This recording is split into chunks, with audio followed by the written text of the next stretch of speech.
Good morning. Happy New Year. Welcome into Breaking Bet. It's officially 2026. New year. Same co-host. I got my guy Brad Thomas here with me, ready to go. Brad, we had a couple big games yesterday. Carolina and Atlanta, or Carolina and Tampa Bay, excuse me, and San Francisco, Seattle. Two huge divisional contests. Carolina covered for you. Tampa won. That is not decided yet because Atlanta, New Orleans is ultimately going to be the final decision maker on that playoff spot. Yep. And Seattle, San Francisco, what should have been a great game was disaster. But Seattle gets the number 1 seed. We'll touch on awards at the end of the show, kind of get your feeling before all the awards close for the postseason. But Happy New Year, my man. How is everything for you? It was a good New Year. Went to a bunch of football games. I did the Cheez-It Bowl, the Pop-Tart Bowl, and then actually had the most dope experience. I was at the hospitality networking event, and I ended up meeting these guys who I shared a table with who work in the bowl industry as well. Mm-hmm. And I was just basically super casual. I was like, man, it would be dope to go to the Orange Bowl. I found some tickets for $30. That was upper bowl, 300 section or whatever. And he looks at me, literally just met him 10 minutes ago. He goes, "Do you want to go to the game? I'll transfer you 3 tickets right now." What, the Orange Bowl? Yeah. With the Orange Bowl's on Thursday, right? It was last week. Oh, it was last week. I'm thinking of never mind. Dude, I went spur of the moment. I was pretty hungover, but I made sure to at least get in bed at a good hour. I got to bed at 8, woke up at 6 in the morning, went to the Orange Bowl, went to Hard Rock afterwards to watch the game, and then went back home at 6 in the morning the next day. It was the most dope impromptu trip. I don't care that people say the game sucked because Texas Tech got blown out. I had a huge bet on Oregon. I bet right when the lines came out. So I was really happy. It was a good weekend for me. Nice. Oh, that's pretty dope. I think I texted you. It was like, hey. Yeah. But that's pretty good. Brad, so let's talk a little bit real quick about what we saw yesterday. Obviously, Carolina and Tampa. Now the division winner is officially going to be 8 and 9. So for anybody that doesn't know, because ridiculous tiebreaker rules, if the Falcons win today, the Carolina Panthers will be the 4 seed in the division and in the playoffs. If New Orleans wins, then Tampa Bay is going to be in by virtue of how the tiebreakers shake out. And San Francisco was knocked out of the 1 seed to either the 5 or 6. I'll be honest though, I'm confused. I don't understand how the tiebreaker rules go for San Francisco to be a 6 seed because I looked at it. San Francisco and the Rams, if the Rams win today, they both have the same record.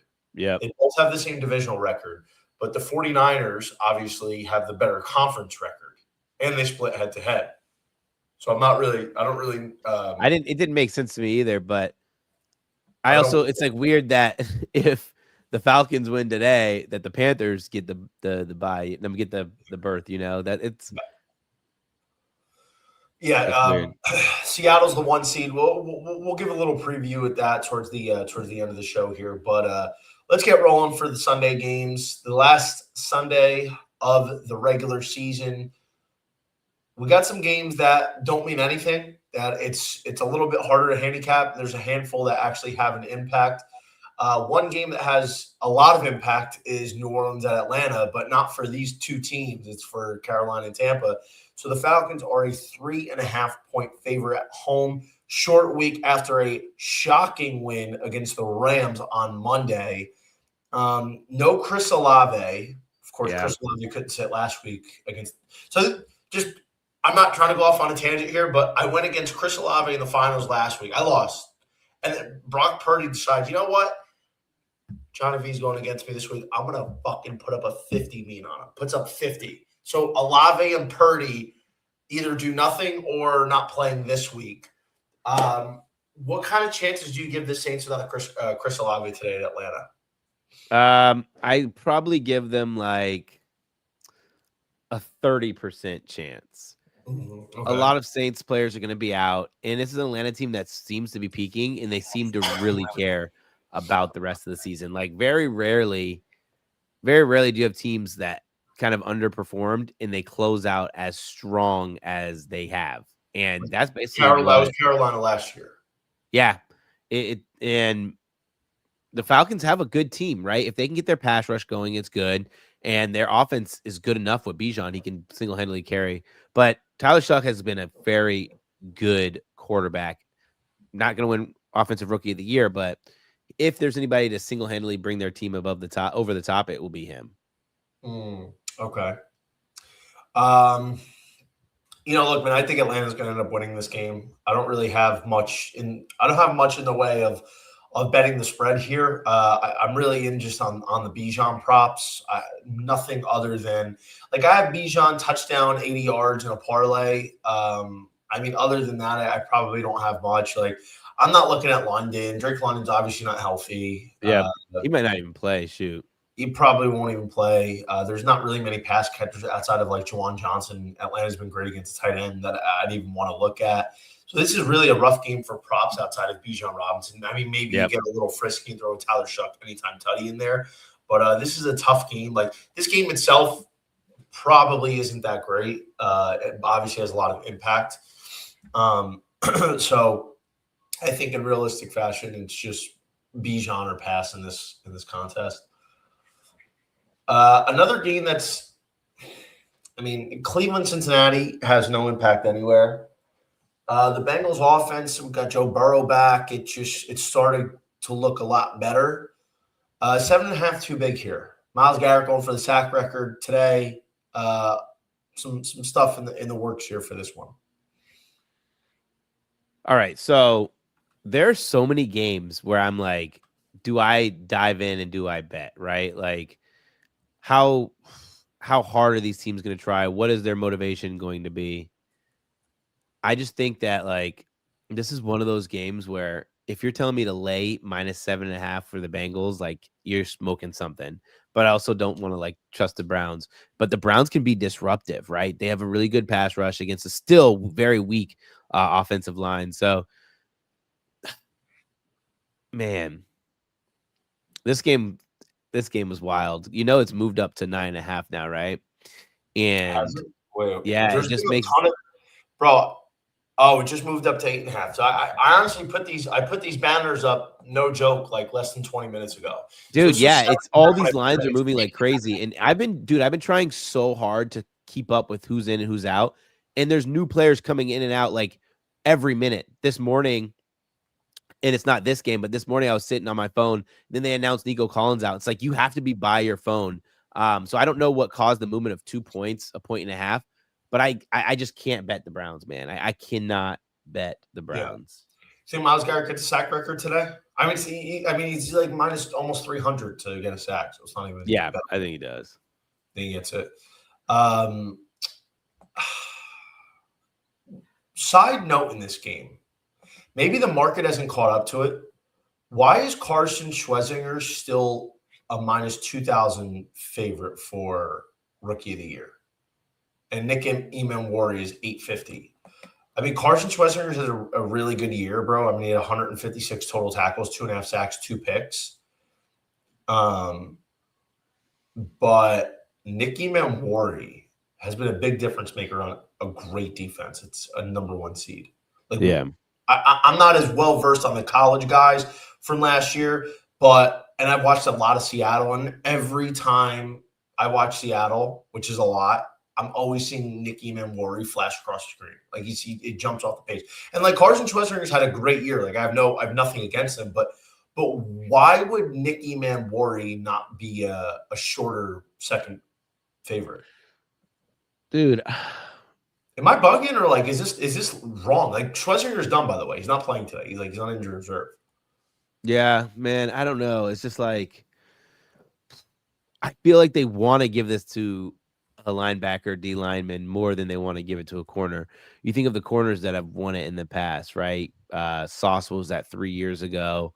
Marshawn Lattimore, Marcus Peters. It's very few and far between because your numbers have to be absolutely electric.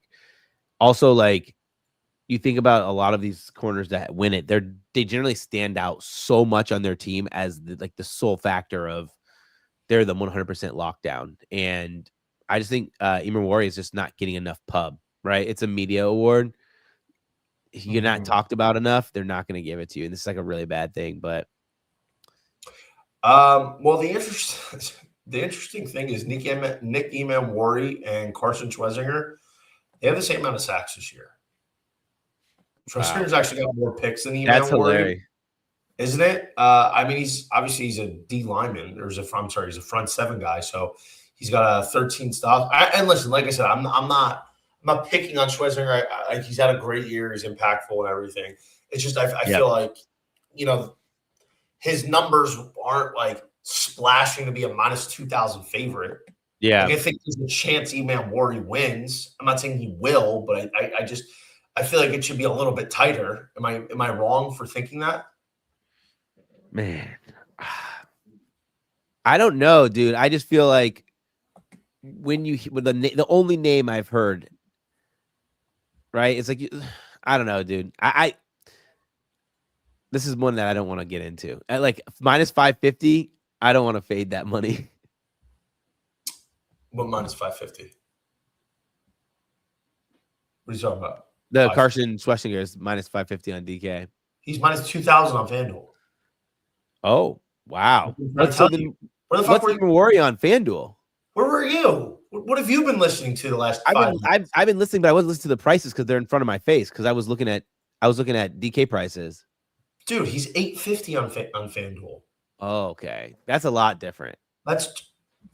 Hello, welcome to the conversation, dumb fuck. Where you been? I was hearing you, but not hearing the prices. So I'm looking at DK. I'm just staring at the prices, and I'm like, so now that you understand what I'm saying, yes. Now I would put a sprinkle on Emer Warrior. Yes. Okay. Yes. That makes more sense. Yeah. Okay. All right. Good. We're on the same page. We're on the same page. It's not. I don't know. I just kind of thought about that. I was looking and we were talking about the Browns and but yeah, worth the sprinkle. Wonder if that moves at all. Are you playing any props today? T. Higgins, Jamar Chase, Chase Brown. What does this look like for you today? Oh man, I've laid off the props in this game. I'm gonna say pretty selective in props today. I really only want to bet props where it means something to somebody, but Jamar Chase receptions would probably be what I would take at over 6.5. That's probably the my favorite bet in this game. Jamar Chase, they're gonna have to get the ball out of their hands, and yes, of course, I like Chase Brown, but Jamar Chase is still a really good target in the short routes and intermediate routes. Yep. And he's the leader in receptions and targets on this team. So that's my favorite bet in this game, but I'm actually not locking anything in for this game. I took a shot for T. Higgins anytime touchdown. Jamar Chase went for 2 last week. T. Higgins has got 10 tutties. He's been on a scoring frenzy in the second half of the year here. He did not score last week. I don't know. I'm taking a shot on T. Higgins. I got him in a parlay. It's only based on the fact that I think the Bengals are just going to air it out today, before they hit the group discount to Cabo tomorrow. Higgins should get some one-on-one looks. Obviously, Jamar Chase gets all the attention, but T. Higgins has been live in the red zone. So I'm just, something I'm taking a shot on. I have nothing on the spread. I mean, if I was going to side anywhere, I'd go Bengals just because I think they're going to be able to score today, but it's nothing along the lines of like a super, super confident play, especially as these lines keep getting just steamed, dude. They're getting steamed pretty aggressively. Dallas at the Giants, down from 3.5 to 3, 49.5 point total. Which one are you going with, Brad? Man, this is going to be a fun game because there's going to be a lot of new faces playing in this game.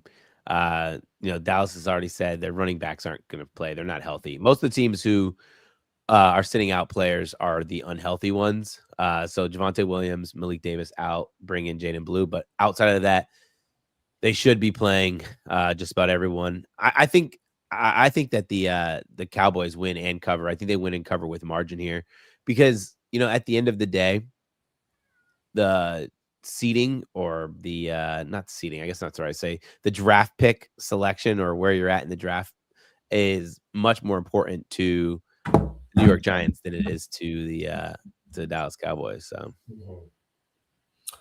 I would probably go Giants, just interdivision home dog. That's typically one of the spots I like to play. yeah. You know, nobody's really playing for anything other than draft position. I think Giants can stay inside 3 here. I think it's pretty interesting. You know, I don't love it. I mean, maybe a little CeeDee Lamb or George Pickens, maybe a Jackson Dart anytime. But, you know, this is a tough week, man. I just feel like we're grasping at straws because the truth is I feel like I wouldn't be surprised to see coaches pull their players early. Yeah. You know, like say the Cowboys were up like 10-0 start of the fourth quarter. Like you might just pull Jackson Dart. Or vice versa. Say the Giants are up 10-0 in the fourth quarter. You know, it might be Joe Milton time. Let's pull Lamb. Let's pull Pickens. Yep. You know what I'm saying? You're so right. Because you don't know. Like, it's the final week. You literally have nothing to play for other than maybe some personal incentives. So it's like, why are we going to risk further injury for virtually nothing? So this is a very challenging week. That's why it's like very important to be selective on what you're betting. This is another line that's been moved up. Again, Green Bay, they've kind of just fallen off the wagon. Green Bay, I think, is pretty much sitting everybody. I think what are they locked into the 7 seed? Yeah, they're pretty much sitting everybody. Yeah, so they're sitting everybody. Minnesota's minus 12.5 at home. Low total of 36.5. Brad, are you going to lay the 12.5 with Minnesota? I think you have to, right? There's going to be zero reason for you to want to bet the Packers. Like the Packers are going to rest offensive and defensive players. They're not going to have their first, second, or third string quarterback. Not going to have their first string running back. Not going to have their top 2 wide receivers. It's going to be Clayton Tune, Emmanuel Wilson, and Matthew Golden holding that offense down with a Vikings team that still wants to win. A Vikings team that plays really good defense too. And so I think I like the 12.5 for Minnesota. I think it's going to be a blowout. It's going to be stupid. It's going to be low scoring. The total set at 36. Normally when you see a 36 total, you want to take the points, but I think it could literally be like 20-3. Yeah. You know, side note here. And guys, we mentioned this last week, and I think the week before. This is the final chance for incentive week. Don't get suckered into these incentive lines. Like you're not. How do I say this? Just because a player needs something, yes. First of all, doesn't necessarily mean they're going to get it. And number 2, we're literally at the last stop. So everybody is thinking the same thing, including sports books. They're taxing in these numbers. And I want to give you an example right now because I was talking to my buddy this morning. I got my haircut this morning. I'm sitting in the barber chair. I'm looking at the lines. And my buddy texted me, goes, oh, you know, Jettas needs 53 yards for 1,000. I know the Vikings, Kevin O'Connell mentioned something about that, wanting to get Jettas 1,000, you know, just a little personal accomplishment after the year he's had with the disaster of a quarterback situation. And I'm only referencing FanDuel. Do you know what FanDuel did? What they do? I'm pretty sure I can guess. Okay. I'm going to tell you what FanDuel did. So I believe he's 53 yards away. Aside from the fact that Jefferson's receiving total has went up this morning, it's went up a yard or 2 since I looked in the last hour and a half. So you know how you can take a player's alternate yards? Yeah. Okay. Justin Jefferson, you can bet him 30 yards. You can bet him 40 yards. Oh, God. You cannot bet him 50 yards. You cannot bet him 60 yards. You cannot bet him 70 yards. It skips alternate yards from 40 to 80. Skips. If that's not the biggest fucking fix, whatever you call it, they put a gap between 40 and 80 yards. I mean, yeah, you have his actual line at 71.5, which, by the way, I would take the under. I would take the under all day. It's just everybody's going to be betting Jettas over. Yeah. Under, like, just no way. I think Jefferson done. And by the way, like, 71.5, you could still hit 53 and hit the under, you know, that's disgusting. But my point of this is This is the predatory behavior that the sports books are on. So if you go on FanDuel right now and you look at Justin Jefferson, alternate receiving yards, you're going to see Jefferson 40 yards and then jump to 80. You cannot bet 50. So you're like, hey, you know what? It's 53 and a half. Let me get a little conservative. Let me take 50. Yeah. Can't do it. It's stupid. You can't do it. You want to take 70. It's so stupid. It's like, sports books know, like they're wise to everyone chasing incentives. Yeah. I thought like yesterday there was a pretty good price on Dowdle getting a touchdown at plus 140, and he didn't even get a sniff in the red zone. That's why. I'll put it to you this way: if I was going to bet anything, I'm betting under 70.5 for Jettas. Yeah, under. And I'll tell you what, I'm going to tell you something else. I wouldn't be surprised seeing no touchdown scored in this game. Wow. I wouldn't be surprised. And you know what FanDuel did? What? No open TD score prop markets. It's 11:22. This game starts in less than 2 hours. You cannot bet a touchdown score on DraftKings. Wow. It's disgusting. It's predatory behavior. It's got to stop. It's predatory. You can't bet a touchdown. And it's already come out that Green Bay is sitting everybody. Like, they don't have anybody. You couldn't even bet Jefferson for a touchdown. You couldn't bet anybody. So, it's predatory behavior. Watch where you put your action. I got a news for you, dude. I don't even think you can bet a touchdown on DraftKings right now. Wow. Clayton Tune's confirmed the starter, right? So so we were talking about this morning, where all of these books are being so protective, but they're like not even posting people who, like, how do I describe it? They're not even having players who, like, we know they're going to play. Like, we know they're in. Why are you not posting? Yeah. Yeah, you can't. I mean, you maybe they don't know who's even playing for Green Bay, like in terms of skill positions outside of Clayton Tune and Emmanuel Wilson, but this is like the pitfalls of betting week 18. Oh, you're right, by the way. Cleveland, Cincinnati just went to 9.5, at least on FanDuel here. But this is why, like, it's important to be careful of where you're betting, what you're betting, and betting this week. I think Jefferson under 71.5 is probably the only thing I would touch here. Yeah. All right, Indianapolis and Houston. This is it, man. Phillip Rivers, he's done. Is he playing today, or it's Riley Leonard? It is Riley Leonard, right? Yeah, he's done. Yeah. I was kind of hoping Phillip Rivers would go. I was hoping Phillip Rivers would do it for the boys one time, one last ride. Let's take all his overs. Let's send him back into the sunset with, but Houston and Indy. I mean, Houston's still playing for something. What would they need in order to win the division? Or is that done? I don't think they can win the division, right? They can't, can they? No. No, they can, I think. They didn't clinch. Jaguars have not clinched the division, dude. Wow. So technically, I think if Jacksonville loses and Houston wins, I think the Texans might win. Texans have something to play for. Yeah, the Jags need to beat the Titans. Yeah, I mean, which is probably going to happen, but the Texans have something to play for. Otherwise, they have playoff seeding too. Like, they can be as high as 3 or as low as who? 7. Who? Houston. Houston. Yeah, so they're not laying down here. I like Texans anyway. I don't think Indianapolis is going to cover Riley Leonard. And also the thing is, like with Houston's defense, bro, like their defense always goes out there and gives an A+ effort. Yeah. Like that's not one of those it's not like an offense. An offense you can get conservative and you can run the ball a ton and just kind of milk the clock. Like defense, you're not really going to do that, or at least that D'Amico Ryan's led defense is not doing that. So I would lay it with Houston here. I think Riley Leonard's going to have a tough day. Riley Leonard's going to struggle because it's already not a good team. It's not a good team without, I guess you'd say, that's weird to say. Not a good team without Daniel Jones, because he is the efficiency cog that we talked about all season, where he made that offense really good. Not taking anything away from JT, obviously, right? But I'm talking about through the pass game. It wasn't the wide receiver core. It was literally Daniel Jones being super efficient.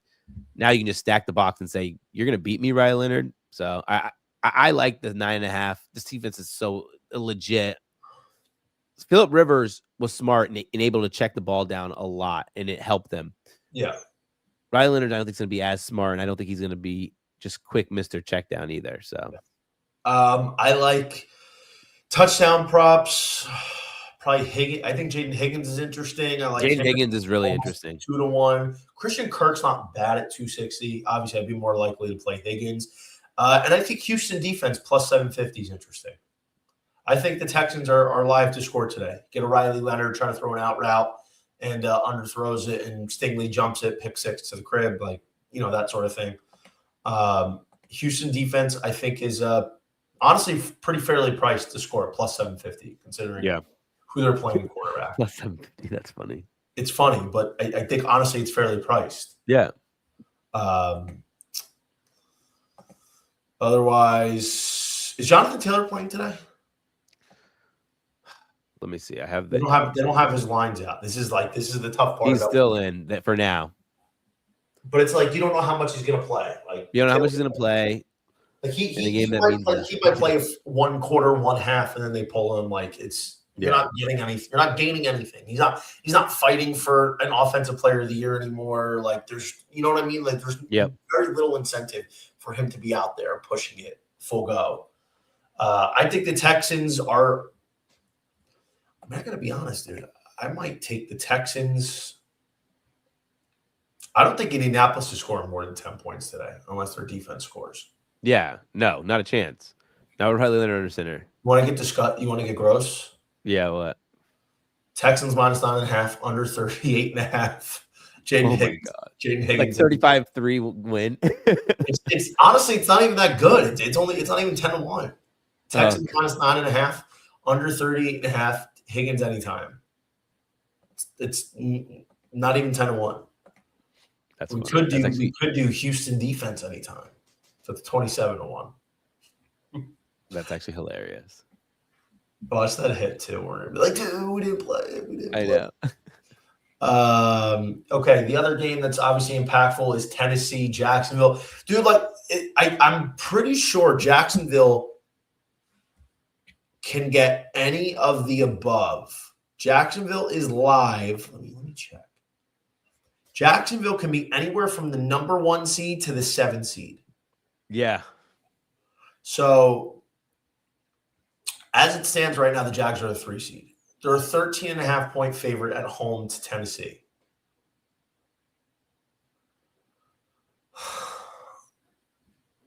Is this just too many points? You think it's too many? Maybe. I'm not betting the spread. All I know is, quick side note here, 6 people left in Circus Survivor. One very, very smart guy saved the Jaguars, and he's sitting pretty. So 18.7 million. Each entry is worth over $3 million, and you have Jacksonville. Somebody has Patriots, somebody has Jacksonville, and they're both basically 2 touchdown favorites. Yeah. So, and the Jags have the most to play for. Yeah. That's incredible. It's easy money. You bet the Jags, and then you put like $1 million on Tennessee plus 13.5, and you might bill it. It makes me sad that I couldn't win in 2023. I'm so close. I'll never get over it. That's brutal. I've never done Circus Survivor. I've only done one Survivor, and I forgot to set my lineup in week 5. I'll tell you what, we should. I'm gonna do it. I'm gonna do it for 2026. I didn't do it this year with the move. Obviously, it was tough. Yeah, it was tough for me to get out to Vegas and the move, like a lot of transitions. But I'm gonna do it next year if you want to whack up an entry. We'll fly out to Vegas in August. We'll get an entry. Whack it up. All right. Game. Okay, so Tennessee and Jacksonville, 13.5. Are you laying it or are you taking it with Tennessee? I'm laying it. Jacksonville Jaguars, listen, are on like a 7-game cover streak. 7 games. They've covered small spreads of like 3, 1.5. They covered a big spread against the Jets. I just feel like they're going to put a lot of pressure on this Tennessee Titans team. And a team who's just hot, they're hot. I have no other real reason besides that. Like, these are two teams in the opposite side of the spectrum. I'm riding the Jags at the minus 13.5. Okay.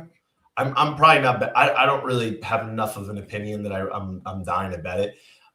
It's disgusting that Trevor Lawrence is almost 2-1 to be scoring. I think he's got a good chance to get in the end zone today, but to me, that's just insane. Dude, he is the red zone. He's more of a red zone threat than Lamar Jackson. Yeah, but I wouldn't be betting in a 220. No, would you? No. But I'll tell you who I would be betting. Our boy at almost 2-1, Parker Washington. Parker Washington, yeah. Our boy Parker Washington. He's 2-1. I think he's live to get in the end zone today. Yeah, I like him. I like his yards over 47.5. Is there anybody? What do you think bang for buck is the best touchdown bet today in this game? Oh man, bang for buck, best touchdown bet. Myers 135, Parker one, Brenton Strange 210, Tony Pollard 220. Pollard's been a little end zone slut lately.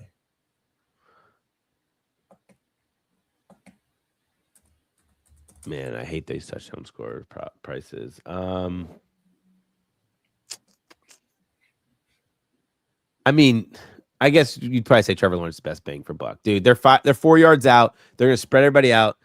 They're gonna hike the ball. Trevor Lawrence is running in the end zone. You think T-Law's best bet over Parker Washington? Yeah. Okay. I'll have to file that away.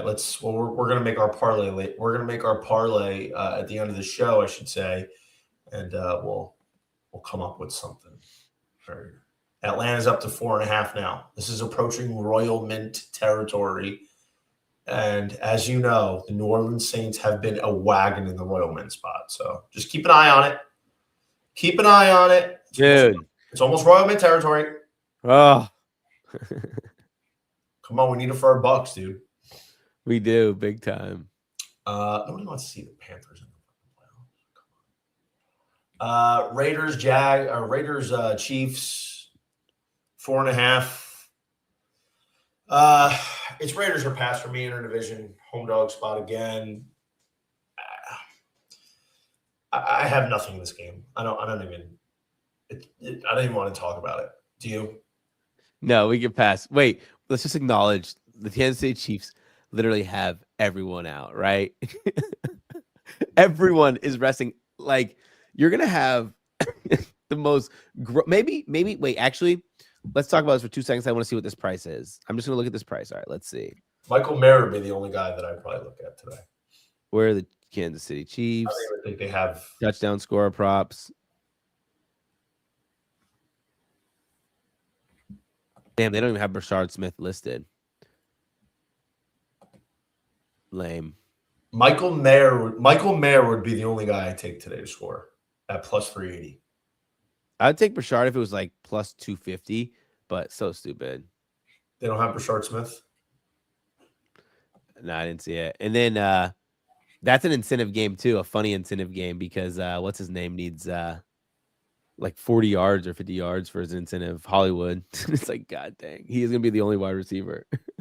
But I don't think, like, what's funny is like I didn't check the odds recently, but like books aren't even like offering props on these games. Like that's what's like. Yeah, that's the thing. A lot of these books, like there's not a lot of props, and I don't know if it's they don't want to get beat or they're not sure who's in. It's just there's not. All these books don't have props. You know what I'm saying? Like, it's yeah. Like they know what's gonna happen. They know that like, you know what? Someone's gonna have that inside information of who's getting X amount of Z time, and they're gonna smash them, and they're gonna be like, how do we just get crushed there? You know. So we'll see. Man, Kareem Hunt's minus 135 to score a touchdown. But how much is he going to play? Like, do you just give him full range or you put Brashard, let him get full game? Michael Mayer's plus 380. Trey Tucker. Maybe Kansas City defense. Kansas City defensive line coach is leaving. This could be his last homage to his team, right? He's going to go coach in college I had to football. get a brewski if we're going to talk about this shit. So No, we could skip. I was just filling space.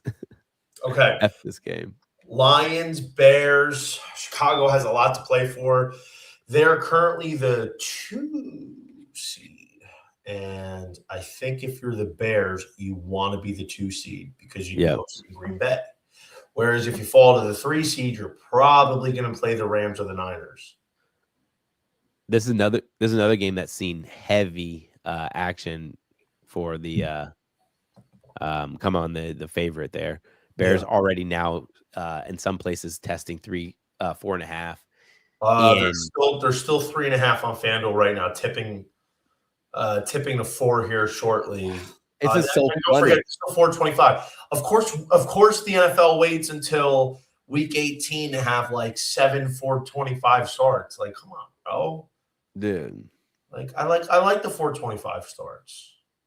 I love in a parlay, you check the 1 o'clocks off and I'm on to the 4 o'clock window. But there's only like 2 games in the 4 o'clock window. That sucks. Okay. So I mentioned I got Bijan 80 rush touchdown in one parlay. Yeah. So I had to have my buddy put it in, and he has this really, really good habit of not paying attention and not listening. I had Jahmyr Gibbs 2 tutties, 80 rush yards, but he only did 1 tutty, 80 rush yards.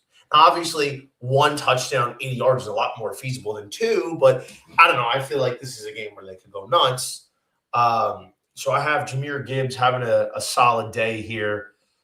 This is going to be a fun one. I think Detroit's going to come out swinging, ready to go. Like, last game, Dan Campbell. I do too.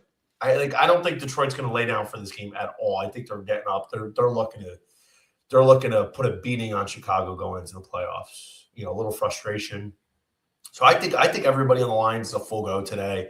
I don't think I'm viewing this as like a normal regular season game with both teams still having something to fight for. Yep. The Lions don't. The Lions are just too good and have too much pride. Dan Campbell has too much pride. Yeah, and to me, like, I'm viewing this is probably one of the most normal games of the Week 18 schedule. Yeah. I like Gibbs today.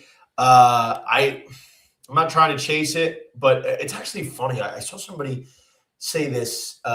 Remember, what was it, the end of 2020? Or it had to be, was it 2020 or 2021? Let me look. Hang on, because I'm actually curious now. It was 21. So do you remember the end of 2021, the emergence of Amon-Ra under Ben Johnson?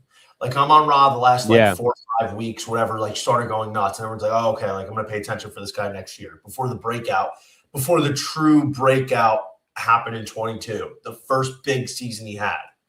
Do you remember that? Yep. People are trying to make the same comparison to Luther Burden.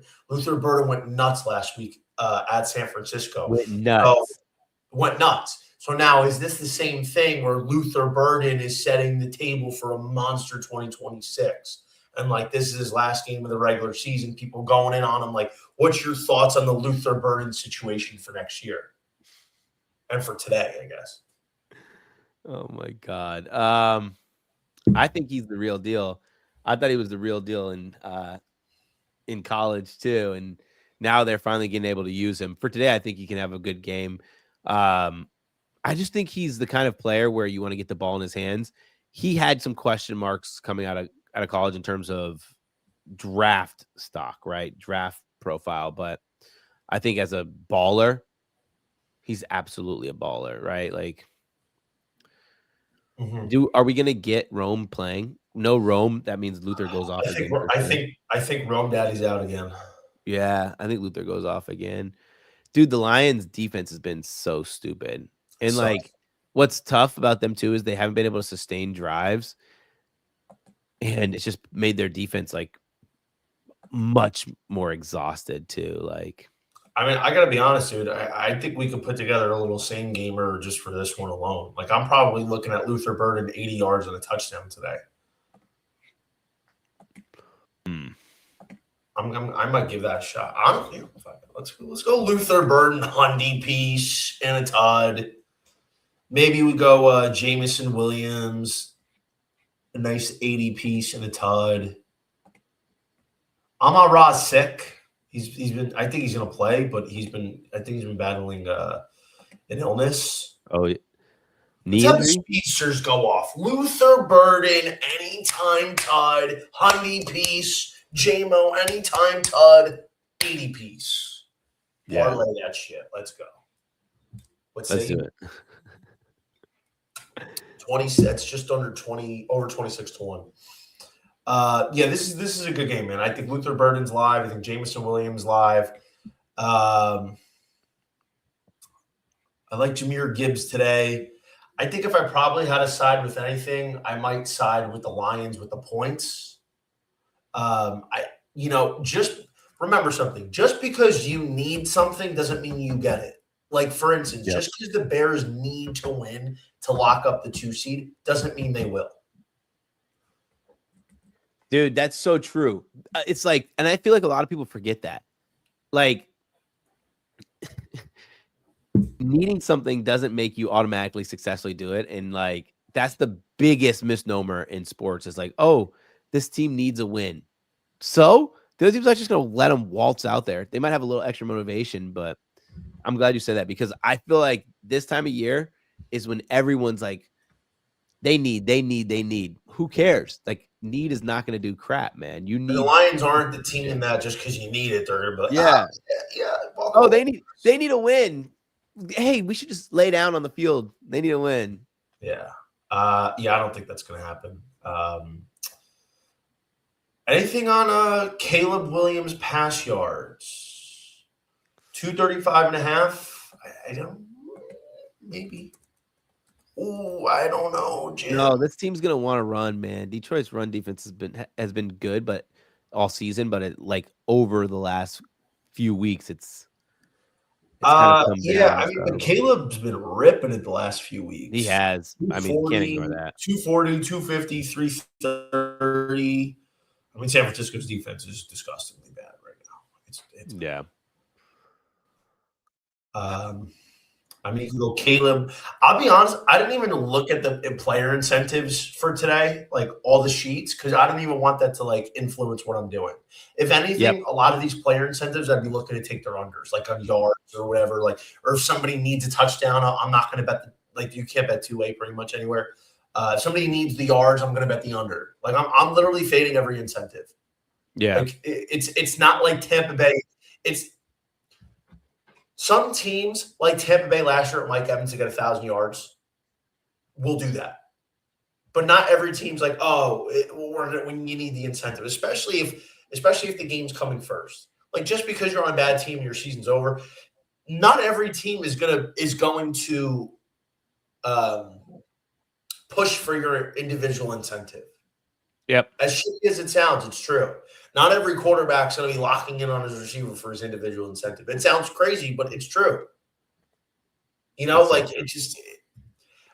why I'd probably be fading a lot of incentives today. I was more in on the incentives in week 16, week 17 as they were starting to approach. Be like, hey, like you don't have to get it all, but maybe we take like a portion of it to happen. But I'd be looking at the under in a lot of them.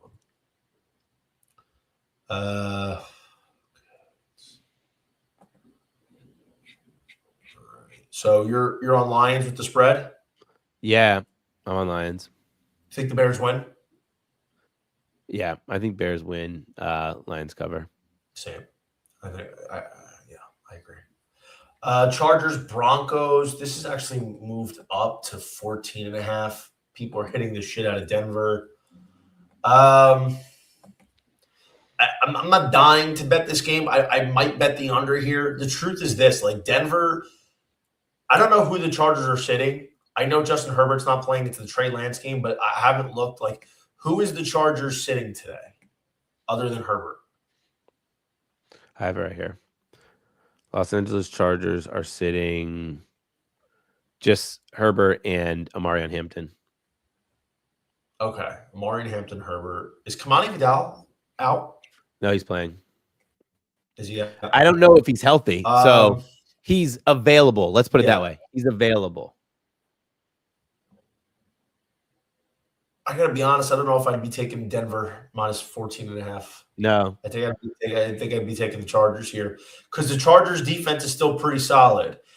Denver, what we've seen, their offense is too slow. They're too inconsistent. They don't consistently execute.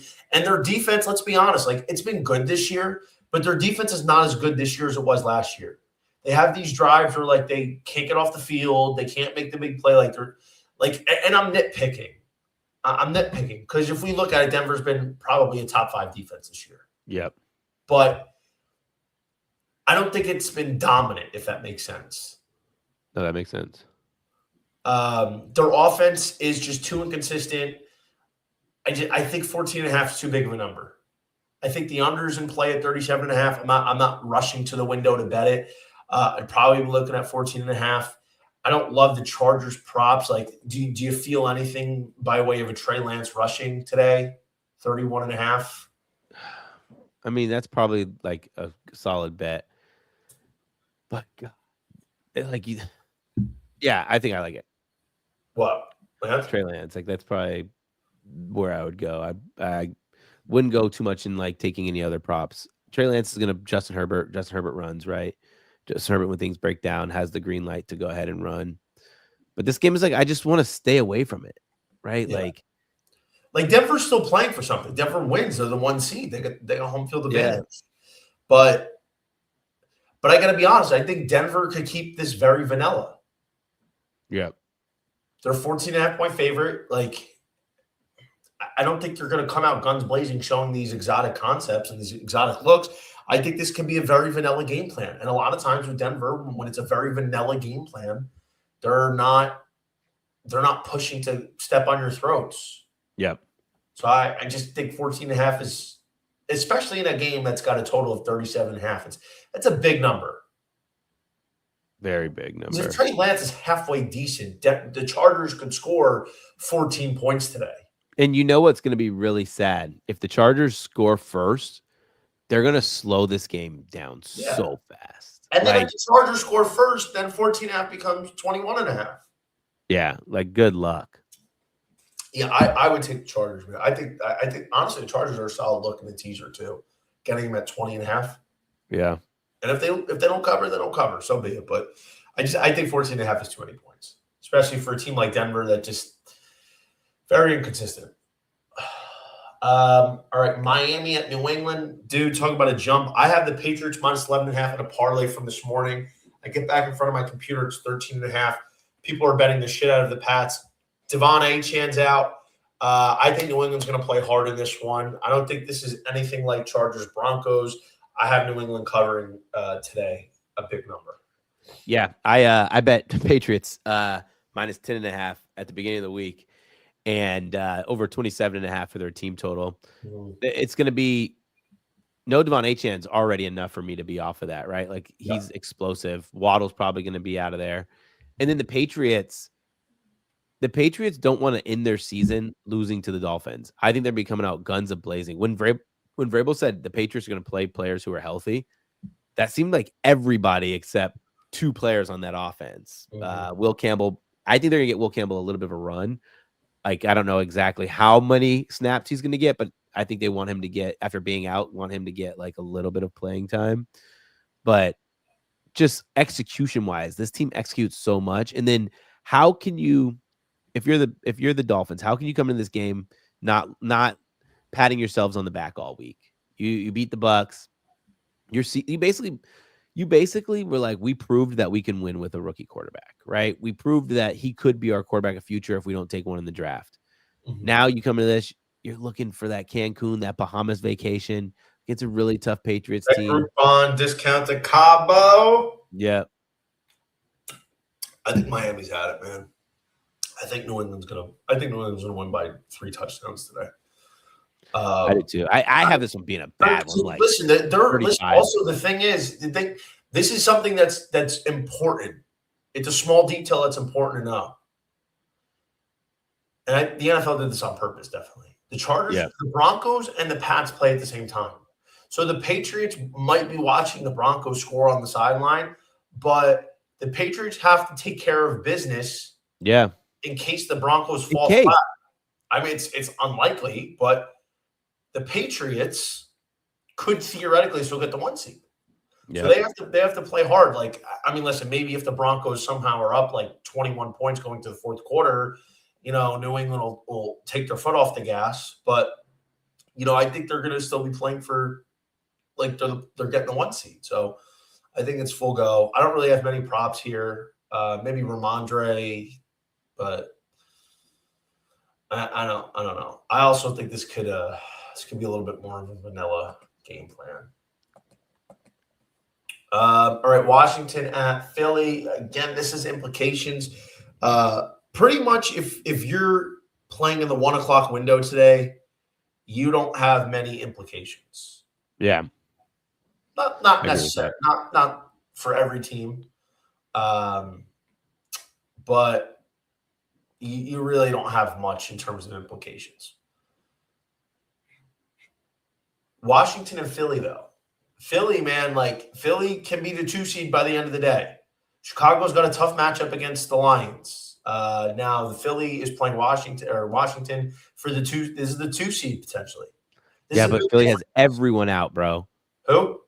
Philly has everyone out. Hurts, Barkley, Brown, Smith, Goddard, all out. Oh, are they all out? All out. Yeah, dude. Okay. I missed that then. Yeah, it's stupid. I got to be honest. I don't agree with it. I think that's a little wild because if you win and Chicago loses, the 2 seed's going to play Green Bay. That's the matchup I want. I don't want to play the Rams or the 49ers. So, I mean, that's a little bizarre to me. I guess Philly's content with playing the Rams or the 49ers. But, hey, that's that. I'd be taking Washington. Yeah. It's Washington or pass for me. Washington or pass and probably pass. Like this week is like no I will bet some live stuff. Like I will have some fun betting live angles, but props for me, not much in terms of props for this game. Arizona at the Rams, 14.5 points.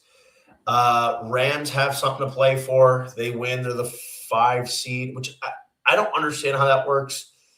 Maybe I'm dumb, but in any case, the 5 seed is what the Rams are playing for. That's big because then they will go to Carolina or Tampa. That's a much more feasible path than going to Philadelphia or Chicago. 14.5 is a lot, but I think they're going to – well, okay, let me ask you a question. Yeah. McVay's already said that they're going to play, but do you think by some chance that McVay kind of starts pulling his guys later in the game? You think this is Rams' regular game? They're going all the way for it. Yes, because of how they've been playing. They've been playing so poorly, where I think they really want to go out there and get a good rhythm. And this is a perfect team, right? This is a really bad Arizona team. Can't sustain drives, can't run the ball well. O-line's going to see a lot of pressure. It's a good mojo game. Like the Rams haven't played good football in like a month. That's why I think he's not resting. He's like, we haven't played. We need to go out there and we need to execute. We need to go into the playoffs with a little momentum. Mm-hmm. Mm-hmm. Yeah, in that case, I'm going to take the Rams. I mean, Arizona is not a good team. But that being said, some good props in this one. I like Trey McBride one more time, catches over, yards over, McBride to get in the end zone. Puka, I think Puka Nacua has a big game. And listen, look, man, I think Matthew Stafford's going to have a big game today. Yeah. I think McVay wants him to get the MVP. And we're going to talk about the MVP a little bit later before we wrap up. I think he's going to have Stafford be throwing a lot today. He wants to give that one last argument of why Stafford should be MVP. So it's a perfect game for it. Perfect game. You're 14.5 point favorite. Like there's something at stake, but it's not like you lose, you're out of the playoffs. Yeah. So I think this is the kind of game where I'd be looking Stafford 300 pass yards, 3 touchdowns. Like that's just me. I could be wrong. Like this is a game where I think he goes nuts. Yep. But the problem is there's no alternates. Like there's no alternate yards. Because they're being protective. Yeah. I mean, I'd be looking on some Stafford overs today for sure. Brissett, I like a lot for the Cardinals pass game. Like Michael Wilson, I think Michael Wilson's a good bet today. Michael Wilson to score is definitely something I would be looking at. Michael Wilson is plus 170 to score today. I think that's a very, very solid number. That's something I would be looking at as well. Bills, Jets, 10.5. Not really much to gain for Buffalo. I think they're probably going to – I think Buffalo is going to play hard just to kind of go into the next week with some momentum. Yeah. I mean, I would take Buffalo minus 10.5, or now it's 11.5. But yeah, like the only way I could see the Bills not covering this, they end up sitting anybody, but they haven't announced that, and I don't think they're going to. It's just the Jets have just been so pathetic, and it's a divisional game. Like teams really want to win their divisional games. Like it's just you don't want to lose a divisional foe the last game of the season, go into the playoffs with that stink on your breath. The Jets can't, and Breece Hall's out for the Jets as well too. And like, what's funny when the Jets play the Patriots, Breece Hall was like the only reason they scored. He had that 50+ yard rushing touchdown. So I like the Bills here. I probably would have taken Breece Hall like first quarter rushing yards if not. But no. Yeah. Last but not least, this is the game of the week here. Ravens at the Steelers, 3.5 points. Brad, this is for the AFC North. This is for the 4 seed. Okay, let's talk about this with a little spin here. The Ravens. I'm trying to think of how to word this. Yeah. The Ravens are a team that I honestly think are a worthwhile bet right now to win the Super Bowl 20-1. Because this is a kind of situation where the Ravens have been slept on all year. They've been written off. It's a very weak AFC field, and like everybody forgets about them, and then they just pop out and they win a couple games. So my thing is the Ravens are at the Steelers. I don't think the Steelers are that good. I think the Ravens have a lot of issues of their own with, the John Harbaugh situation and, they're just some of the coaching stuff that just seems to be idiotic. Lamar is good to go here. Again, division home dog is something I typically like to bounce with. And I actually messed this up because the Ravens are the favorite. Let me just change that. I'm sorry. The Steelers are an interdivision home dog here. Yep. Ignore that graphic. This is the updated one. I apologize. So I probably think I'm going to lean with the Steelers at 3.5. I think the Ravens are going to win this game. I think the Ravens are going to win this game too. Hold on. There's a bet type that I like with these kind of games. So let me pull it up real quick, see what the actual odds are. It is, hold on before I say it. Okay, I'll just explain this game. The Steelers play so slow, right? So if you like the Ravens, you can just basically play up and combo the points, right? Like just take like a winner and then get an under. So I would like Ravens in under 52 points. Just with the pace of play with these teams, it's just we know the Rams are going to hand the ball to Derrick Henry 20+ times this game. He's proven if you don't hand him the ball, you're not going to have success. And then the Steelers are another team that plays really slow. They're going to throw their tight ends. They're going to hand the ball off. You get Ravens in under 52. You get an extra 11 points, and you get Ravens win. Minus 115. Yeah. I like the Ravens in this game today. I think they're going to win. I think I'm telling you, this is the bet I would make. I think the Ravens are interesting for the Super Bowl. I don't think they're well coached enough. I don't like John Harbaugh. I haven't liked him in a while, especially in big games. He just seems to do some dumb shit, or one of his coordinators, or like Lamar can't get out of his own way, or he drops a pass. Like the Ravens can't get out of their own way. Ever. But I think in terms of pure betting, And I wouldn't take it to the bank. I just think, because this is what we do, especially with futures, like we find value down the board. Like, how could something potentially pan out for us? What is their possible path? What is the scenario it would take? So let's play this game here, right? Ravens are about 20-1. So if the Ravens win today, they're the 4 seed. More than likely, let's say everything stays the same. Let's say Denver's 1, Pats 2, Jags 3, Texans are 5, Chargers are 6, Bills are 7.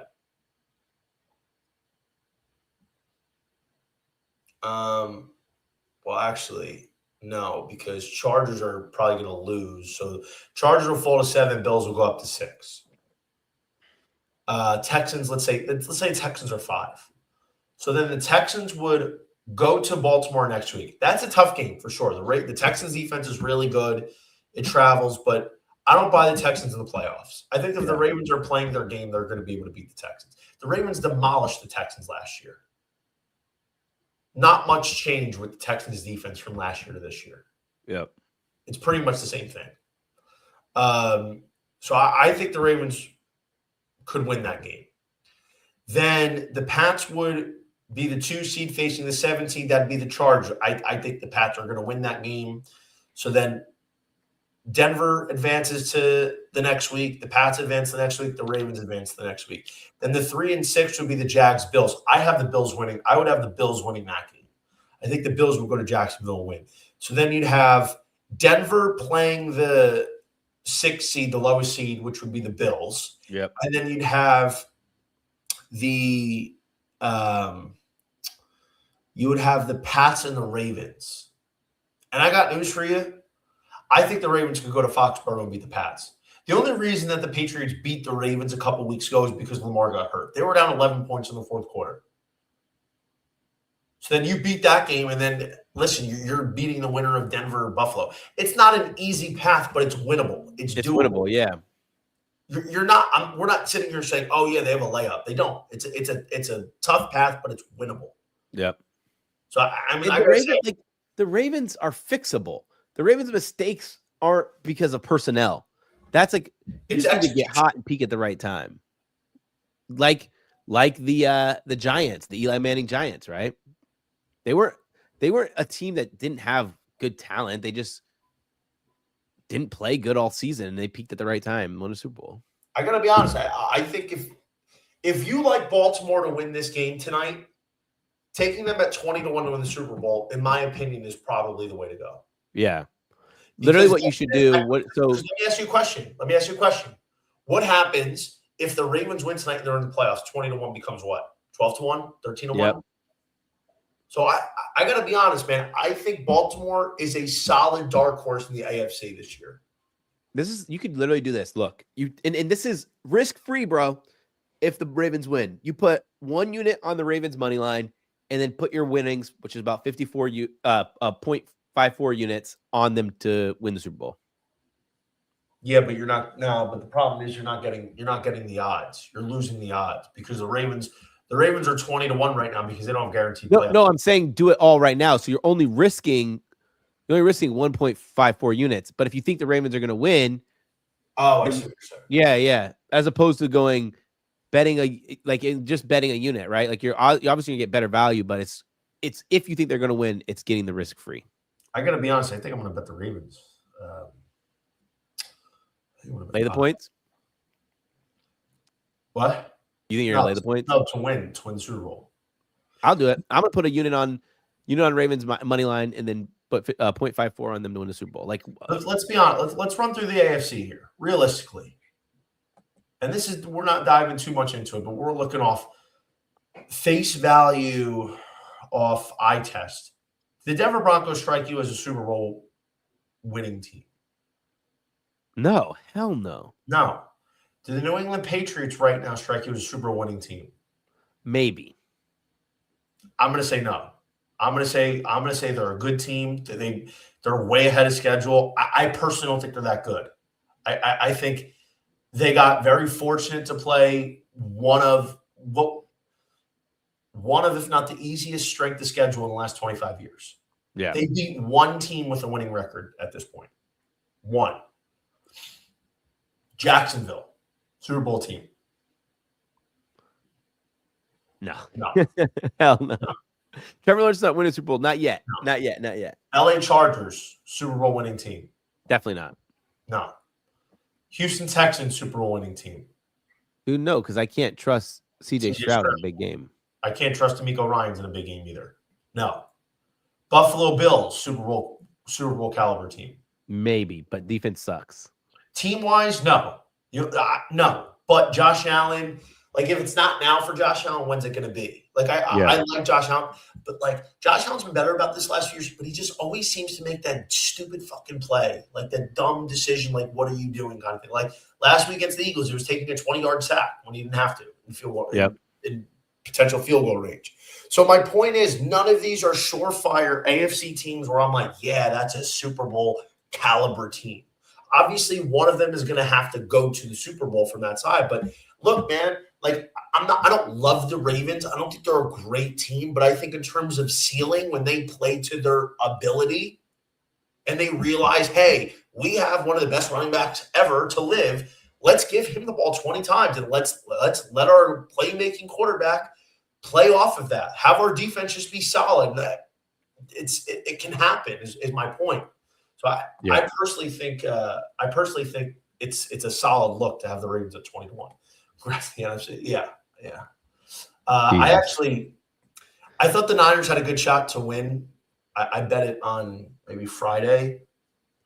So I'm a little upset. I took like 11-1. I parlayed them with Mississippi State to win the College World Series. Well, we got baseball. The college baseball podcast is coming up here in the next couple weeks, folks. Okay. So I know a lot of you guys are locking in for the college baseball goodies, but so I parlayed San Francisco because the thing is, I didn't love San Fran enough to be like, hey, I'm going to throw like 1 to 2 units on them flat to win the Super Bowl. But like, hey, I'm going to sprinkle them to win the Super Bowl. And then I also want to get a little bit more equity on a team like Mississippi State, who I like this year, a little teaser. But now San Fran's 22-1 to win it because they're going to have a much tougher path. But the point is, I think the Ravens are one of the best bets you can currently make to win the Super Bowl because if they get in, they're going to be a tough out, I think, personally. Yeah. Ravens are flat 20-1 right now. I think if the Ravens win tonight, they probably drop to like 13-1, give or take. Yeah. Yeah. I agree. Okay. Brad, let's talk some props here. Let's talk some props and parlays. It's a little bit tougher look than what we've had this year because of the playability in some of these teams. Are we cooking today? You got your chef hat on? If you want to, I don't care. God, these are so ugly.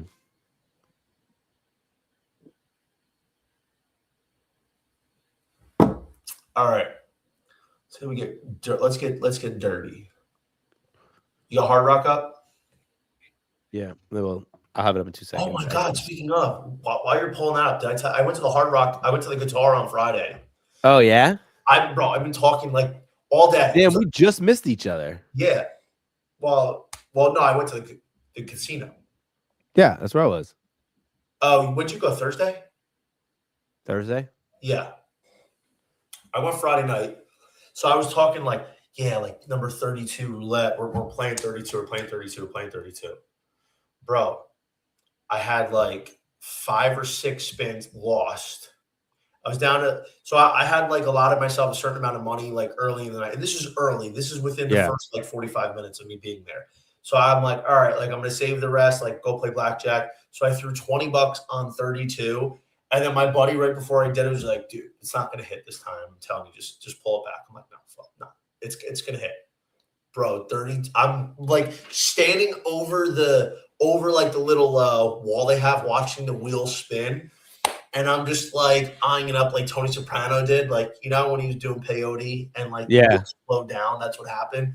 And then it plopped into 32. Everyone, like, we all went nuts. I was like, oh my God. So like I went nuts. I started screaming. Everybody started looking at me like there's random people. I'm like, I'm like, we were so fucking due. 32 was bound to come out. So it was pretty sick. That's lit. That's really lit. It was lit. $20 on a flat number.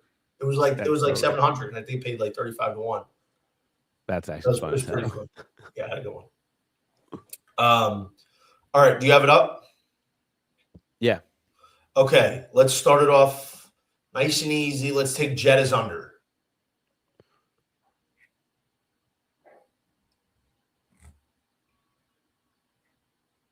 $67.5. What? Yeah. It's 70. Are you kidding me? It's 70.5 everywhere else. Yeah. Hard Rock is tough. All right, maybe we do FanDuel. You got your buddy on FanDuel? If we, I don't know if we'll get in time. Oh, Jesus H. Christ. Let's just skip Jettas. I think Jet is going to go under today anyway, but I don't like Hard Rock sucks, man. All right. Well, let me build on FanDuel and see what happens. Okay. Jet is under 70.5. Okay. Okay. All right. You got Jet is under. Let's do Chargers plus 14.5. Maybe take it up to like 16.5.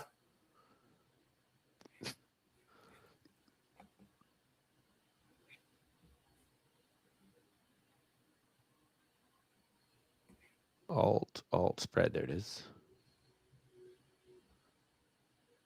Okay. Let's do Houston minus 9.5.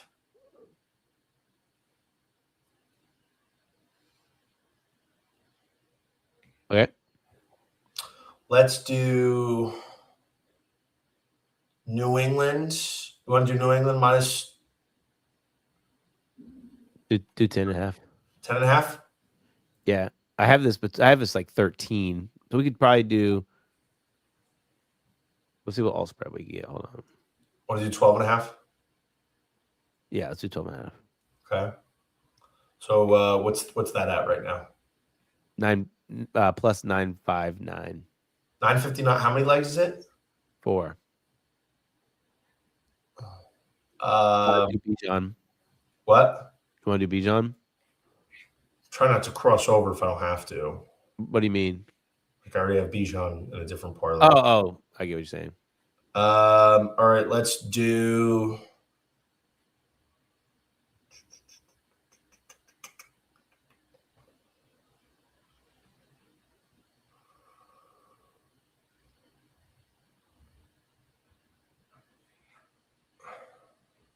Do you want to do Stafford over 256 pass?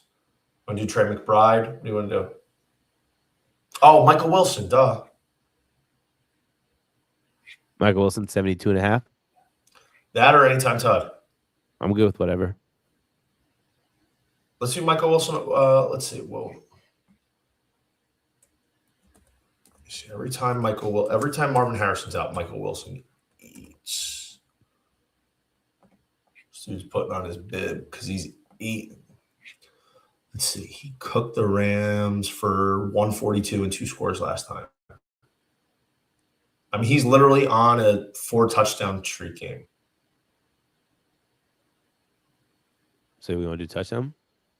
What do you want to do? Touchdown or you want to do? I mean, yeah, let's do touchdown. You want to do touchdown? Let's do touchdown. Yeah, it'll make it much bigger. We're already at 27 to 1 with that. Well, his receiving is 75.5 on FanDuel. I'm on FanDuel. Yeah, but his touchdown is like 170. That's what I'm saying. If you add touchdown, it makes it 27 to 1. All right, so read it off. What do we have? Jefferson under 70.5. Chargers plus 16.5. Texans minus 9.5. Patriots minus 12.5. Michael Wilson touchdown. What's that, 6 legs? Yeah, 5. 5. That's only 5 legs? Yep. Okay. Do you want to do Stafford anything? Do you want to do Rams like minus 12.5? No. Oh, duh. Let's do Ravens money line. Okay. Ravens. Here it is. Then Ravens money line. That makes it 42 to 1. That's 6 legs? Yep.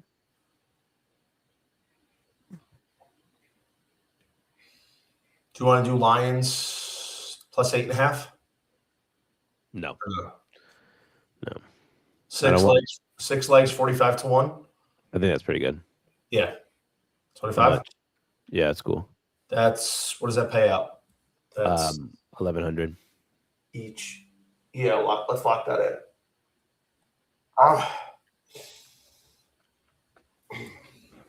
Yeah, I'm trying to keep Bijan, Henry, and Gibbs separate. No, that's cool. All right, I just sent it to my buddy. We'll see if he has the capacity to put it in. If not, then put it in on a Hard Rock. If he doesn't get back to you by like 12:45. Okay, that's cool. All right, good. So that's our parlay for the day. Read it off one more time for the team.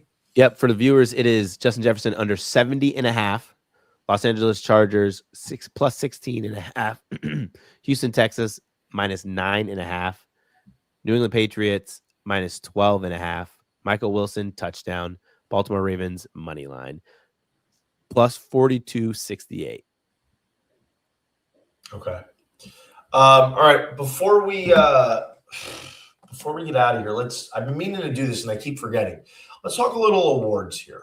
All right. Let's start with the obvious, MVP.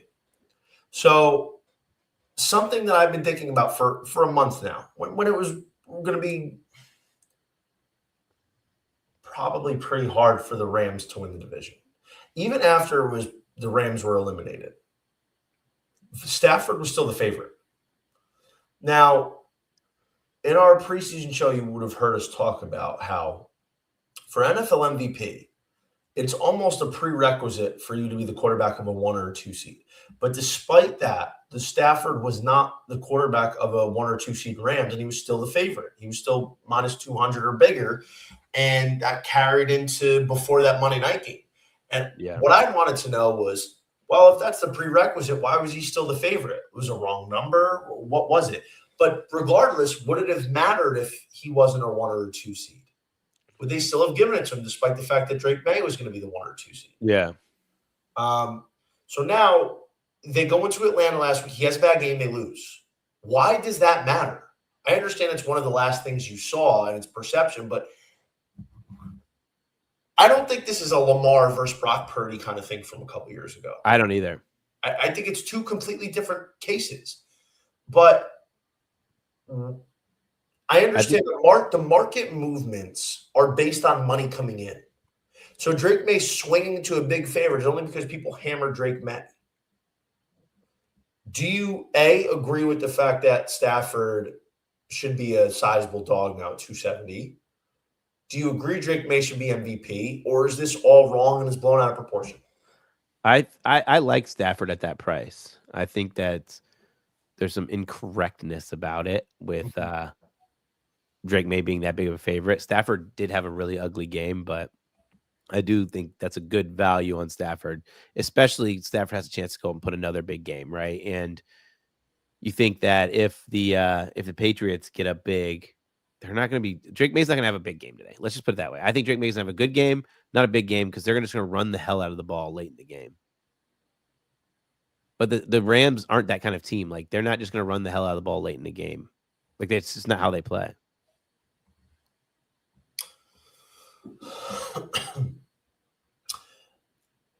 I have no dog in the fight. I don't have anything. I don't have an MVP ticket this year. I didn't really like it, and it just by the time it was something that I was going to bet, I didn't want to bet it. If we're strictly going off the 1 or 2 seed, which I get it, but I think it's a pretentious concept that you have to be the 1 or 2 seed. Like let's be real here. Let's look at it realistically. Yeah. The Patriots played one of the easiest schedules in the last 25 years based on opponent SOS and win percentage. Like, that's a fact. Yes. The Rams are in a division where there's 3 10-win teams. And they won 10 games, too. Like, that's what's also crazy about that. Yeah. Like, if they win today, they're going to be a 12-win team in a division that has 3 10-win teams. Like, it's ridiculous. And the only reason that they're not going to be the division winner, a 1 or 2 seed, is because Seattle's the 1 seed. Seattle won 14 games this year. Yeah. That's aside team success. Individual success, like come on, Drake May threw 20% of his touchdown passes this year to the Jet against the Jets. Yeah. He played the Jets and the Dolphins 2 times each. I like Drake May. I think he's a stud. I'm not a big college football guy like you are, but I watched him a few times. Yeah. More than a handful of times, I should say, at UNC. And I'm like, hey, I like this kid. I think he's super talented. So I have nothing against Drake May. I really like him. I think he's going to be a very talented quarterback in the future. As you know, he's talented now, but I think he's going to continue to get better. Yeah. I'm also curious if there's a narrative thing. Like, hey, Stafford's towards the end of his career. He hasn't gotten one. Like, is it a narrative? Do we get this guy one? In truth, though, we're looking at the numbers. Like Matthew Stafford's had a way better year. I know you get these people that put these made-up advanced metrics, like fucking QBR from ESPN, a stat that they just made up 10 years ago. We're supposed to take it to the bank. Like there's CPOE, completion percentage over expected, and EPA, and like all this stuff. Like, dude, your numbers are going to be better when you play the fucking Jets defense and Miami's defense and all these terrible teams multiple times. Like when you have an easy schedule, you're going to put up those numbers. Matthew Stafford, with what he's done, he's put up almost 4,500 yards and 42 touchdowns with a game to go. Like if Stafford goes out there and throws for 303 touchdowns today, he's going to finish with 45 pass touchdowns and almost 4,800 pass yards. Yeah, I think Stafford's live. I bet him. Let me see. I have it in my bet slip. 3-1. I bet him 3-1. I think Matthew Stafford should be MVP. I understand the 1 or 2 seed, and that's just how they typically vote. And I don't always agree with that either. But listen, if we're strictly going by that, then yeah, May's going to win. But if we're really talking real ball here, like Matthew Stafford's the MVP. I understand he had a shit game at Carolina. I understand he had a shit game at Atlanta. I get that. But over the body of the season, his body of work is no quarterback was better than Matthew Stafford this year. Yeah. No. Matthew Stafford has been the one steady all year as MVP. In a year where there's Josh Allen, Lamar, Lawrence had a better year, I guess. Mahomes, like it was Matthew Stafford all year. Drake May's had a good year, but come on, let's be honest here. Matthew Stafford should be the guy. With the Niners losing yesterday, threw a wrinkle into the Kyle Shanahan situation for Coach of the Year. He's dead. Mike Vrabel jumped to a -190 favorite. Do you think Vrabel should be Coach of the Year? Why? If not, who do you think should get it? Yeah, I think Vrabel should be Coach of the Year. He took this Patriots team. I don't care about the schedule. I know they played a favorable schedule. He took this Patriots team from rags to riches, and like it's hard to deny that. It is really, really hard to deny how bad this team was last year, and he made them elite. It's not a team that just got lucky, right? You still have some teams who have a lot of really negative post-game win expectancies. The Patriots in most of their games have a positive post-game win expectancy, which is a really good mark for a young team. I think he should be. Who do you have, if not him? You know, I know a lot of people are going to advocate for Mike McDonald. I don't disagree, but just by and listen again, I think the voting is idiotic. I think it's stupid the way they have this, but if we're going based off last year, like Dan Campbell, in my opinion, should have no question been the winner over Kevin O'Connell. No question. Yeah. Like it. But Kevin O'Connell got it. And it's strictly for the fact that who improves the most from year over year. Yeah. And I hate that because I think there's a lot of other variables. But if Dan Campbell didn't win last year, Mike McDonald's not winning it this year. Yep. He only improved 4 wins. Like Dan Campbell had a better case last year than Mike McDonald does this year. And Mike McDonald's 230. Like if Mike McDonald won this year, it'd be horseshit that Dan Campbell didn't win last season, especially with all the injuries they had. Mike McDonald's not going to win. He's only got 4 more wins than he did last year. Dan Campbell had 5. So that's out. Mike McDonald's not winning. Listen, I agree with you, Vrabel. Like, it's it's understandable. Now that the Shanahan lost, like it's understandable that Vrabel would win, right? Yeah. I think though Liam Cohen and Ben Johnson both at 11-1. It's a little. I don't know why they're so long. Let's say everything holds, right? Let's say the Broncos win today. They're the 1. Let's say the Pats win today. They're the 2. Let's say the Jags win. They're the 3. I think Liam Cohen has about the same case as Vrabel. Because you're going to say, well, Trevor Lawrence was number 1 quarterback, but like Drake May what was Drake May, the number 3 pick? Like it's not that big of a difference between May and Lawrence coming out. Yeah. If anything, like Liam Cohen turned around Trevor Lawrence. Trevor Lawrence has been bad for a few years before Liam Cohen showed up. And also, Mike Vrabel is not a first-time head coach. Mike Vrabel had many years of experience. Mike Vrabel, what year did Mike Vrabel win with Tennessee? I don't know. I think Mike Vrabel already won the award. I'm going to see when. Yeah, I think he did, but I can't remember what year it was. 2021. It was 2021, right? Mike Vrabel's already won a Coach of the Year. Liam Cohen, first-time head coach. He coached his team up. I think the Jags are in a better division than the Patriots, if I'm not mistaken, right? Yeah.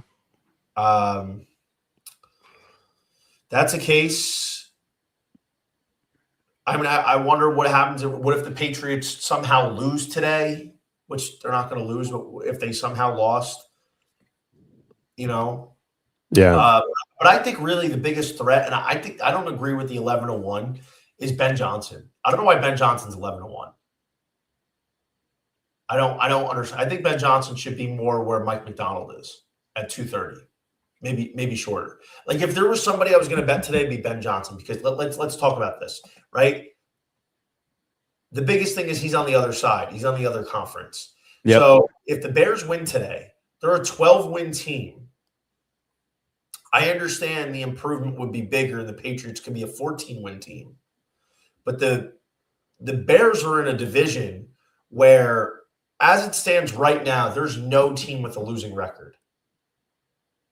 They're in a very tough division. The worst teams right now are 8-8.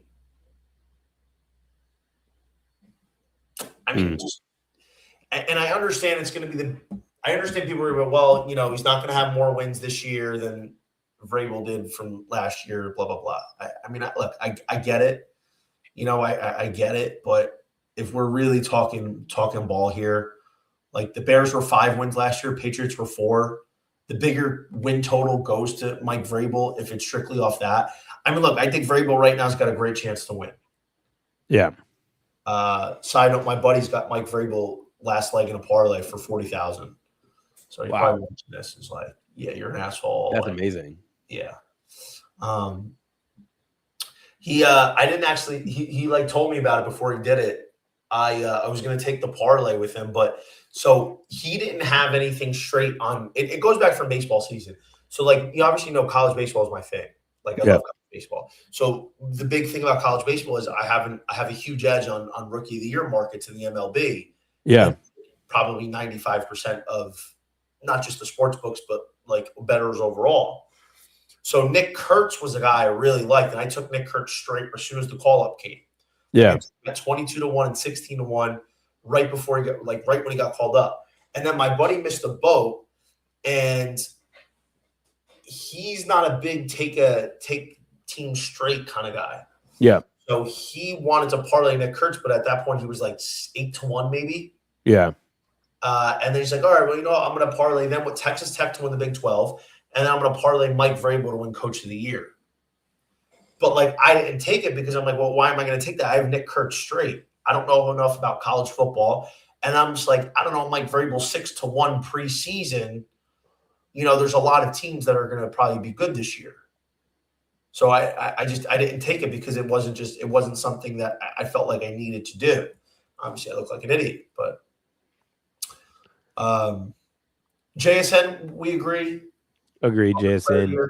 Maybe Bijan does something and goes nuts today, but I don't think Bijan's going to win. I love Bijan. JSN was He amazing. had the year we thought he was going to have. We were all over Bijan having a big year. Definitely deserves some recognition for it, but Bijan's not going to win. Yeah. There's just no way. Like Jackson Smith-Njigba was the best receiver in the league this year on one of the most balanced offenses with number 1 seed. Yeah. Like he's going to win. Christian McCaffrey, comeback player of the year, minus 1250. It's a weird market. Like I don't even know what the rules are anymore. Like they've changed it twice in the last 3 years. Like, can he not come back from sucking? Like the Geno Smith rule? Is it truly injury or crazy thing happening? Because McCaffrey's a big favorite. He had a monster year. But can somebody say Trevor Lawrence win? I don't. The new rules change. New rules are stupid. Yeah, because Trevor.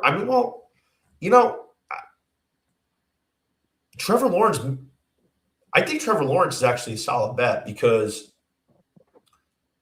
Joe Burrow undeservingly won the comeback player of the year last year, and he only missed 4 games the year before.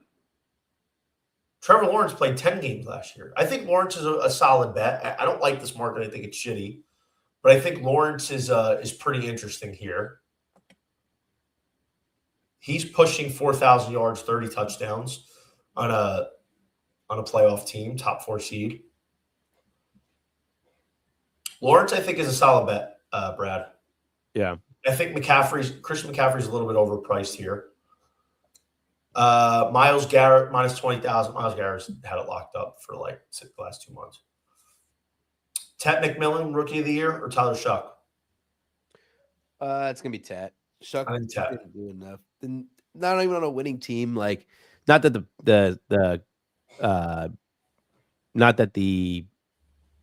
Cardinals, Carolina Panthers were, but a winning team. But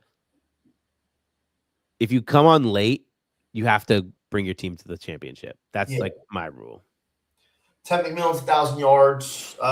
This is, despite the amount of talent there is in this rookie class, this is probably one of the most underwhelming offensive rookie of the year classes I can remember. Yep. And then last we talked about it, Carson Schwarzenegger, Nick Eman, James Pierce for D-Roy. I got to be honest, I understand, a lot of this is media narratives, campaigning's a big thing, but I think I got to go with Nick Eman in terms of just betting. Carson Schwarzenegger has had a good year, but Nick Eman was a difference maker on the number 1 seed. Yeah. And it's all right. Well, Jackson Smith-Njigba was probably going to get an award, and that's could be Seattle's reward. But the Browns are getting a reward with Myles Garrett.